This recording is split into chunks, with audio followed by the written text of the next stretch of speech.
I, 30F, have been with my husband Nathan, 32M, for 5 years, married for 2.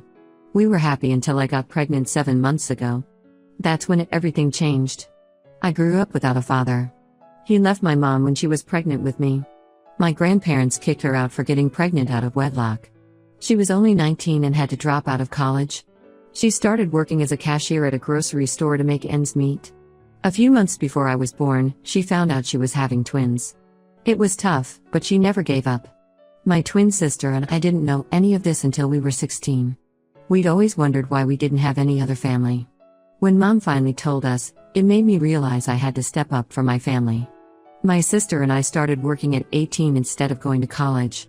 I got a job as a saleswoman for a beauty company. I was good at it and got promoted quickly. I even encouraged my sister to quit and pursue her dream of writing. My mom and I put her through college when she was 22. Now she's a high school teacher and has her own blog. I'm really proud of her. I met Nathan 5 years ago at a concert.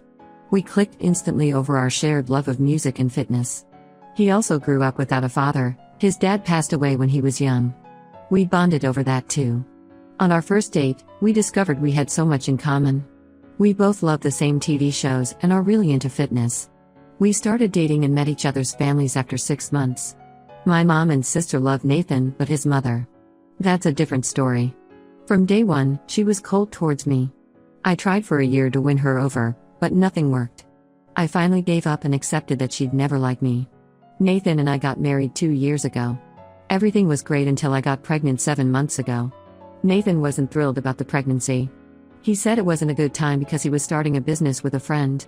He had quit his job a year ago and invested a lot of money in this new venture. He even suggested terminating it first. I was shocked and hurt. I put my foot down and said we're having this baby. He eventually apologized and said he was just nervous. A few months into the pregnancy, Nathan suggested we move in with his mother to save money. I was completely against this idea. I told him there was no way I'd live with someone who clearly doesn't like me. He got mad and accused me of never giving his mother a chance. We argued for days about it. He said since he agreed to have the baby, I needed to compromise too. I suggested we live with my mom instead, but he said she lived too far from his workplace. We discussed it for almost a week. I was tired of fighting, so I reluctantly agreed to move in with his mom. Looking back, I should have realized this wouldn't end well. It's been hell living here for the past few months. His mother treats me like a child. She has all these rules. I have to go to bed at 9 p.m., I'm not allowed to have any snacks in the house, etc. If I don't follow her rules, she nags me constantly. She says it's all because she's worried about my pregnancy and wants it to be perfectly healthy. His mother also makes me do a ton of chores, even at 6 months pregnant. She says it's good exercise for the baby. I have to do dishes, laundry, and clean the kitchen after working all day. If I complain, she goes on about how she did everything when she was pregnant and no one helped her. Nathan never stands up for me. When I try to talk to him about it, he accuses me of being biased against his mother. He says I'd be fine with it if it was my own mother telling me these things. We've had so many arguments about this. I've been miserable but staying for the baby. I want my child to have a father, unlike me. I know leaving would be easier, but I don't want my kid to grow up without a dad like I did. So I've been putting up with everything, hoping things would get better. But last week was the final straw. I'm now 7 months pregnant and finally on maternity leave. I stopped doing chores this month because I'm exhausted all the time. His mother told me I'm not welcome to live there anymore if I'm not contributing. She said I need to either do chores or pay rent. To my shock, Nathan agreed with her. He said his mother is old and can't do all the housework herself. He told me that pregnancy isn't an excuse and if an old woman can do everything, so can I. His mother then said I wasn't even paying as much as I would if we weren't living with her, so I should at least do the housework. I was in shock. I told them your loss and walked out. I didn't even pack my things. I just got in a cab and went straight to my mom's house. I broke down when I got there. My phone was ringing nonstop with calls and texts from Nathan, but I ignored them all. My mom was furious when I told her everything. She said I should file for divorce and full custody. She reminded me to ask for child support too. I was too upset to think clearly at that point. Nathan called a couple days ago saying he's sorry. He claims he didn't mean what he said and his mom was just trying to scare me into doing chores. He says he's left his mom's house and wants another chance. He said he realizes now that it was stupid to risk our relationship over this. But I don't know if I can trust him after how he's treated me these past months. How can I believe anything he says now? He's shown me time and again that he'll always choose his mother over me. I'm torn. I don't want my child growing up without a father like I did. But I also can't put myself through that treatment again. I'm worried about how I'll manage on my own with the baby. I have a good job, but being a single mom will be tough.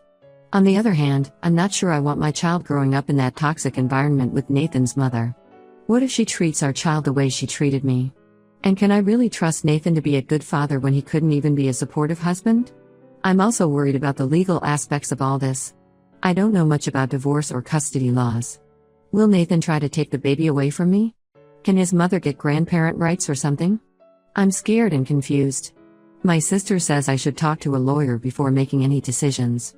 She offered to help pay for it if needed. My mom thinks I should just file for divorce right away, but I'm not sure if that's the best move. I feel like I'm at a crossroads, and I don't know which way to turn. Part of me still loves Nathan and wants to believe he can change. But another part of me is just done with all the drama and wants to focus on my baby. So Reddit, Ida for not wanting to go back to my husband? Should I give him another chance or file for divorce? How do I protect myself and my baby legally? I need advice on how to handle this situation. What would you do if you were in my shoes? Update 1. Thank you all for your supportive comments on my original post. I really appreciate the advice and kind words. It's been a challenging couple of weeks, but I'm doing my best to stay strong for my baby. After a lot of thinking and talking with my family, I've decided to go through with filing for divorce and full custody. It wasn't an easy decision, but I know it's what's best for me and the baby right now. I finally worked up the courage to tell Nathan about the divorce and custody filing. As expected, he didn't take it well at all. We got into a huge fight over the phone. He called me horrible names and said he regretted ever meeting or marrying me. He accused me of trying to ruin his relationship with his mother and deprive him of being a father. I was furious. I told him the only reason I stayed this long was because I wanted him involved in the baby's life. But he's shown me time and again that he's not capable of being a good father or husband. I said his mother is a horrible person who made my pregnancy miserable. If stating facts counts as turning him against her, maybe she should be a better person. Nathan kept arguing, but I told him my decision was final. His behavior was only confirming I'm making the right choice. I said he's been acting like a child ever since I got pregnant, almost like he was trying to ruin our marriage on purpose. He got even angrier when I said that, but it's truly how I feel. After holding everything in for so long, I let it all out. I told him exactly where things went wrong in our marriage. We both deserve honesty and clarity after being together so long. I was ready to be truthful even if he wasn't. The call ended badly, with Nathan saying he'd fight me on the divorce and custody. I'm scared but trying to stay strong.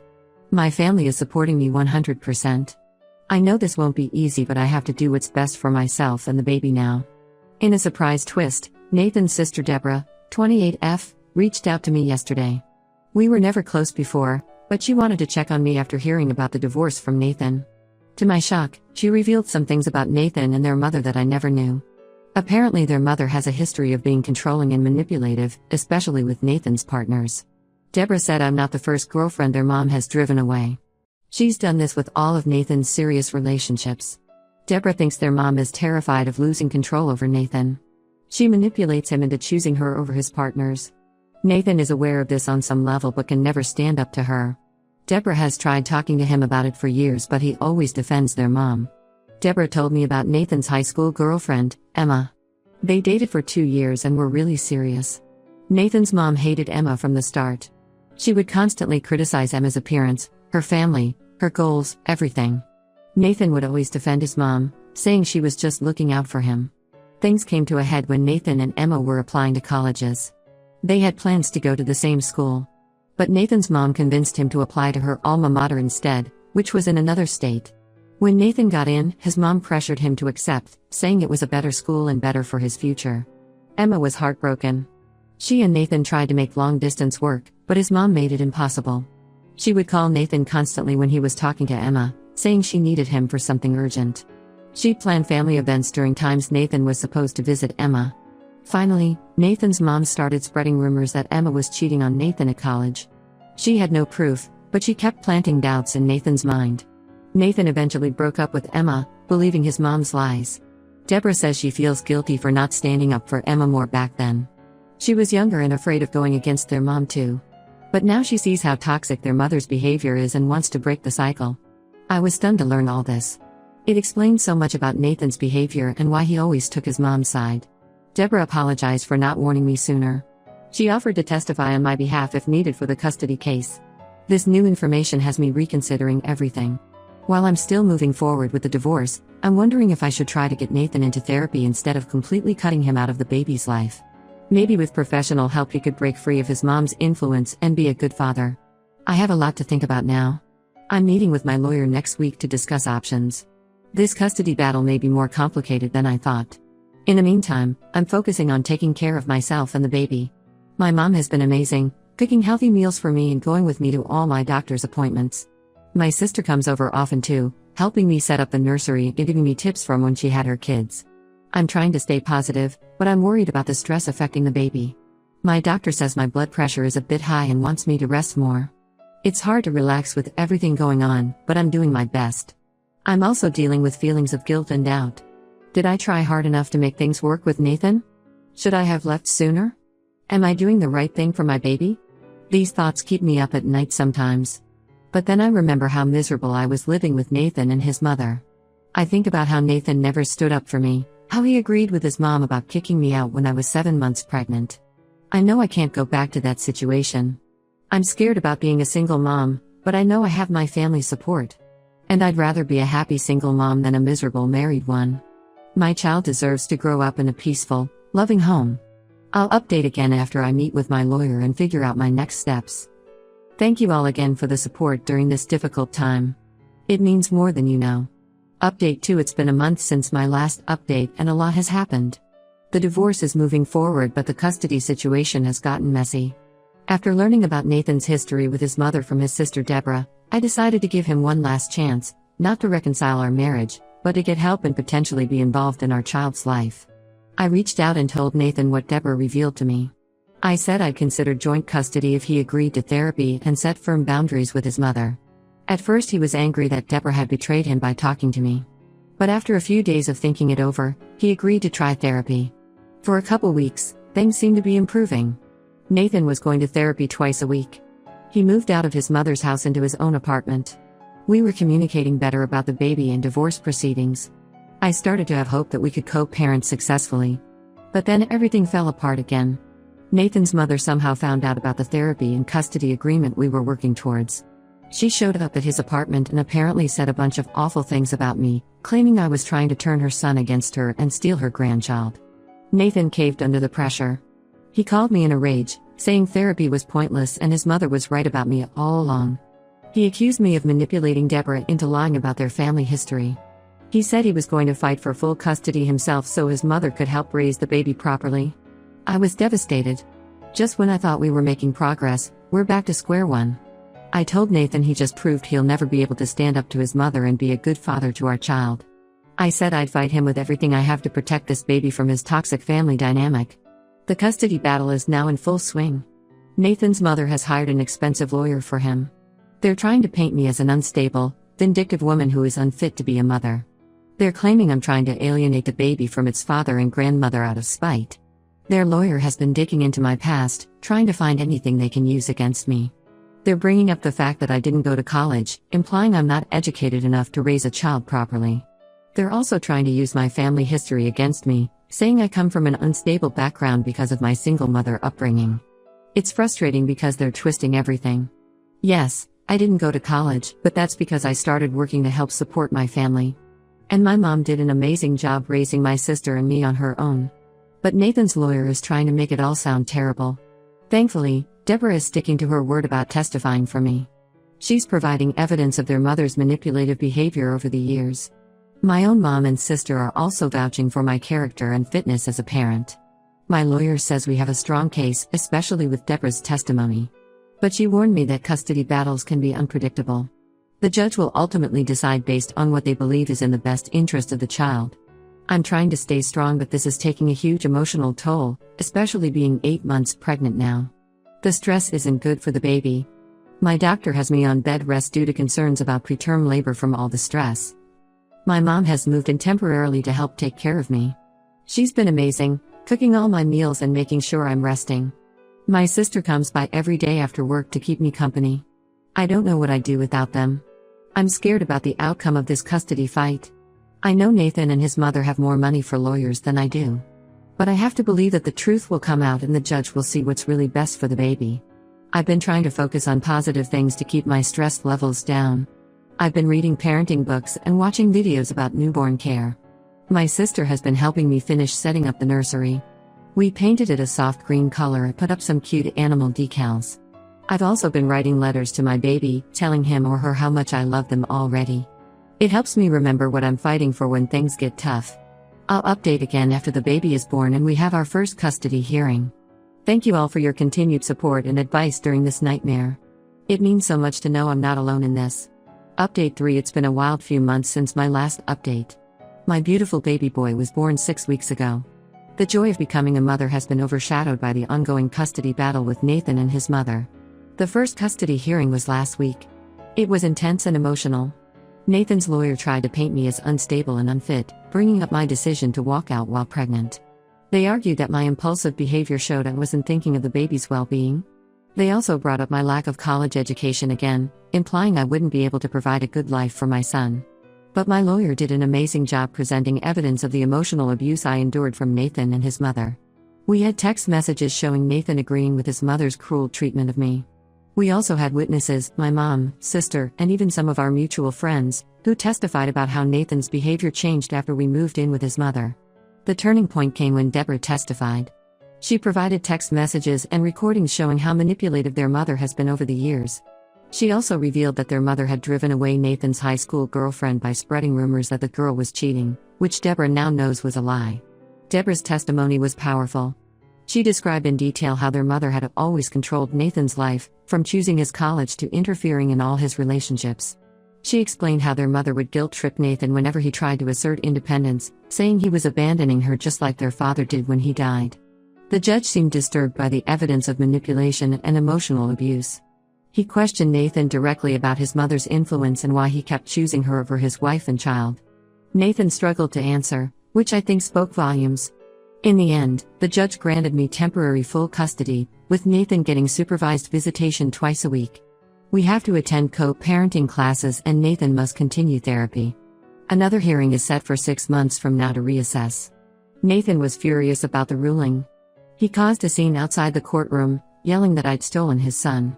His mother had to physically drag him away. It was awful to witness, but it only confirmed for me that I'd made the right decision. I'm relieved to have custody for now, but also sad that it's come to this. I never wanted to keep my son from his father. I just wanted Nathan to be a good, supportive partner and father. Instead, he chose his mother over his wife and child every time. For now, I'm focusing on bonding with my baby and recovering from childbirth. My mom has been an amazing support, staying with me to help care for the baby. She's been teaching me all the tricks she used when my sister and I were babies. My sister and her kids visit often too, which is great. It's wonderful to see my son bonding with his cousins already. Financially, things are tight but manageable. I'm on maternity leave from work for another month. My boss has been understanding about the situation and assured me my job is secure. I'm grateful for that stability. Nathan attended his first supervised visit yesterday. It was awkward and tense. He barely looked at me and was clearly uncomfortable holding the baby. He didn't seem to know what to do and kept looking to the supervisor for help. His mother tried to come too but was turned away since she's not allowed at the visits. I heard her yelling in the parking lot as she left. I'm trying to stay positive about the visits for my son's sake. I want him to have a relationship with his father if possible. But it's hard seeing Nathan struggle to connect with the baby. I hope the therapy and parenting classes will help him become more comfortable and involved. As for me, I'm taking it one day at a time. Some days are harder than others. There are moments when I miss the Nathan I fell in love with, before his mother's influence took over. But then I remember everything we've been through and I know I made the right choice for myself and my son. I'm in therapy myself now, working through the emotional toll of the past year. It's helping me process everything and become a stronger person for my son. I'm determined to break the cycle of toxic relationships and give him the stable, loving home he deserves. I don't know what the future holds, but I'm committed to doing whatever it takes to protect my son and give him the best life possible. Maybe someday Nathan will get the help he needs and we can have a civil co-parenting relationship. But for now, I'm taking it one day at a time and cherishing every moment with my beautiful baby boy.